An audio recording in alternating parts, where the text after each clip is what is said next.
3 साल तक बड़ी और व्हिस्कर्स ने एक साथ एक शांत और सुखद जीवन बिताया।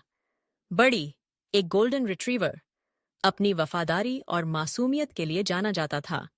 दूसरी ओर व्हिस्कर्स, एक टक्सीडो बिल्ली, अपनी चालाकियों और चतुराई के लिए प्रसिद्ध था। दोनों के बीच एक अनकही संधि थी। बड़ी ने कभी व्हिस्कर्स को पर्दों के बीच दौड़ाया नहीं और व्हिस्कर्स ने बड़ी को जोर से सांस लेने पर थप्पड़ नहीं मारे। यह एक आदर्श सह अवसर था जिसमें दोनों ने एक दूसरे के साथ सामंजस्य बनाए रखा था। उनकी मालकिन सारा एक दिन एक नया सोफा लेकर आई। वह सोफा नरम था, शानदार था और सबसे महत्वपूर्ण बात यह थी कि वह वर्जित था। सारा ने साफ शब्दों में कहा, तुम दोनों इस सोफे पर नहीं बैठोगे। उसने सोफे पर एक खट्टे गंध वाली स्प्रे भी छिड़की, जिससे बड़ी को छींक आ गई और व्हिस्कर्स ने उसे ऐसा लुक दिया जैसे कह रहा हो, मुझे धोखा मिलने की उम्मीद थी, लेकिन इस तरह नहीं। कुछ दिनों तक दोनों ने सारा के नियमों का पालन किया, लेकिन प्रलोभन हमेशा ताकतवर होता है। बड़ी, जो स्वभाव से वफादार था लेकिन चतुर नहीं था, नियमों को तोड़ना नहीं चाहता था। वह सोफे के चारों ओर चक्कर लगाता, कराहता और अपनी लार टपकाता। लेकिन व्हिस्कर्स, वह नियमों की परवाह नहीं करता था। एक रात जब पूरा घर शांत था, बड़ी ने एक हल्की सी थप की आवाज सुनी। उसने सिर घुमाया और नाइट लैंप की हल्की रोशनी में देखा। व्हिस्कर्स पूरी शान के साथ वर्जित सोफे पर पसरा पड़ा था। बड़ी की आंखें चौड़ी हो गईं। व्हिस्कर्स, तुम नियम तोड़ रहे हो। व्हिस्कर्स ने जम्हाई ली। कौन से नियम? सारा सो रही है। अब यह सोफा मेरा सिंहासन है। बड़ी घबरा गया। तुम्हें परेशानी होगी। व्हिस्कर्स ने आलस्य से पंजा फैलाया। उसे कभी पता नहीं चलेगा। बड़ी के अंदर न्याय की भावना जाग उठी, लेकिन चुगली करने के बजाय उसने एक योजना बनाई। अगर व्हिस्कर्स सोफे पर बैठ सकता है तो वह भी बैठ सकता है, लेकिन बड़ी चोरी छुपे काम करने के लिए नहीं बना था। पहले ही प्रयास में मंजिल चरमरा उठी। जैसे ही उसका पंजा सोफे पर पड़ा, फर्श ने उसे धोखा दे दिया। कोने से व्हिस्कर्स ने आंख खोलकर देखा।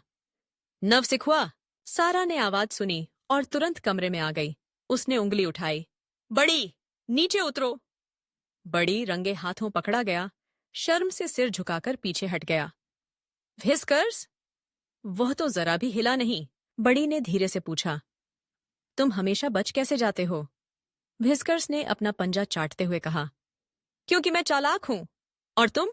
एक हाथी हो जो स्केट्स पर छिपने की कोशिश कर रहा है। अगले कुछ दिनों तक सोफा युद्ध जारी रहा। बड़ी ने रास्ता रोका, लेकिन व्हिस्कर्स छलांग लगाकर निकल गया। बड़ी ने जाल बिछाया, करके ये पादी में आई थे अपने खिलौनों का ढेर, लेकिन व्हिस्कर्स निंजा की तरह पास से ये पार कर गया।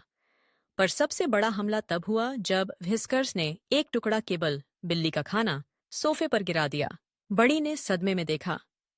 तुम दुष्ट हो, इसे खा लो, व्हिस्कर्स ने मीठी आवाज में कहा। बड़ी दुविधा में था। नियम तोड़ना गलत था, लेकिन खाना वहीं पड़ा था। जैसे ही उसका पंजा सोफे को छूने वाला था, बड़ी, सारा फिर से आ गई। व्हिस्कर्स मुस्कुराया। और यह रहा मेरा शह और मात। युद्ध चलता रहा, जब तक एक दिन सारा ने सोफे पर एक बड़ा गर्म कंबल डाल दिया और बाहर चली गई। बड़ी ने सूंघा। सोफा अब और भी आरामदायक लग रहा था। व्हिस्कर्स, पहले से ही राजा की तरह बैठे हुए, अपनी पूंछ हिलाकर बोला, यह तुम्हें बुला रहा है बड़ी। बड़ी झिझका। फिर बगावत के क्षण में वह सोफे पर कूद गया। वे दोनों सांस रोके चुपचाप बैठे रहे। कुछ नहीं हुआ। सारा नहीं थी। सोफा ने उन्हें नहीं ठुकराया। वे जीत चुके थे। धीरे धीरे बड़ी ने अपना कोना ले लिया। व्हिस्कर्स ने कंबल ठीक किया और पहली बार दोनों ने शांति से एक साथ झपकी ली। जब सारा लौटी, उसने उन्हें सोफे पर एक साथ देखा। उसने थक हार कर फोन निकाला और एक तस्वीर ली। कम से कम अब तुम दोनों साथ रह सकते हो, व्हिस्कर्स बिना आंख खोले फुसफुसाया। सिर्फ जब वह देख रही हो। और इस तरह युद्ध जारी रहा। बड़ी और व्हिस्कर्स की यह कहानी सिर्फ एक सोफे की लड़ाई नहीं थी, बल्कि यह दोस्ती, वफादारी और एक दूसरे के साथ रहने की कोशिश की कहानी थी। बड़ी की मासूमियत और व्हिस्कर्स की चतुराई ने उन्हें एक अद्वितीय बंधन में बांध दिया था। एक दिन सारा ने सोचा कि वह कुछ नया करेगी। उसने बड़ी और व्हिस्कर्स के लिए एक नया खिलौना लाया। यह एक बड़ा रंगीन गेंद था जो देखने में बहुत आकर्षक था। सारा ने गेंद को फेंका और बड़ी तुरंत उसके पीछे दौड़ पड़ा। लेकिन व्हिस्कर्स ने भी उसे चूका नहीं। गेंद के चारों ओर दौड़ते हुए बड़ी ने उसे पकड़ने की कोशिश की, जबकि व्हिस्कर्स ने उसे अपने पंजों से धकेलने की कोशिश की। यह एक नई प्रतियोगिता थी। कौन पहले गेंद को पकड़ता है?